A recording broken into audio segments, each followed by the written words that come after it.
Assam pensioners সংগঠনসমূহৰ যৌথ ফৰামৰ উদ্যোগত লক্ষ্মীৰাম বৰুৱা সদনত আন্তৰ্জাতিক পেঞ্চনাৰ দিৱস উদযাপন ৰাজ্যৰ বিভিন্ন প্ৰান্তৰ অৱসৰপ্ৰাপ্ত কৰ্মচাৰীসকল উপস্থিত থকা এই সভাত সম্বৰ্ধনা জনোৱা হয় বিশিষ্ট বুদ্ধিজীৱী ডক্টৰ হীৰেন গোহাঁই আৰু বামপন্থী নেতা হেমেন দাসক সম্বৰ্ধনা গ্ৰহণ কৰি ডক্টৰ হীৰেন গোহাঁয়ে জ্যেষ্ঠ নাগৰিকসকলৰ বিভিন্ন সমস্যা সন্দৰ্ভত মত প্ৰকাশ কৰি চৰকাৰক সমালোচনা কৰে লগতে মূল্যবৃদ্ধি কি ধৰণে নিয়ন্ত্ৰণ কৰিব পাৰি তাক লৈও জ্যেষ্ঠ নাগৰিকসকলক বিশেষ বাৰ্তা দিয়ে বিশিষ্ট বুদ্ধিজীৱীগৰাকীয়ে যে ইয়াত জীয়াই থাকিবলৈ হ'লে সংগ্ৰাম কৰিব লাগে সংগ্ৰাম মানে এইটো নহয় যে মই মানে এই চাউলৰ দাম 40 টকা মই 30 টকাত কেনেকৈ আনিম সেইখিনি আনিম সেইটো সংগ্ৰামৰ কথা মই কোৱা নাই চাউলৰ দাম কেনেকৈ কমাব লাগে সমগ্ৰ সমাজে যদি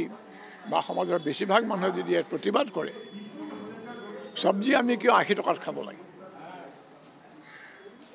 উঠি অহা ডেকা ল'ৰা ছোৱালীৰ কি জগৰ যে তেওঁলোকে চাকৰি নাপায়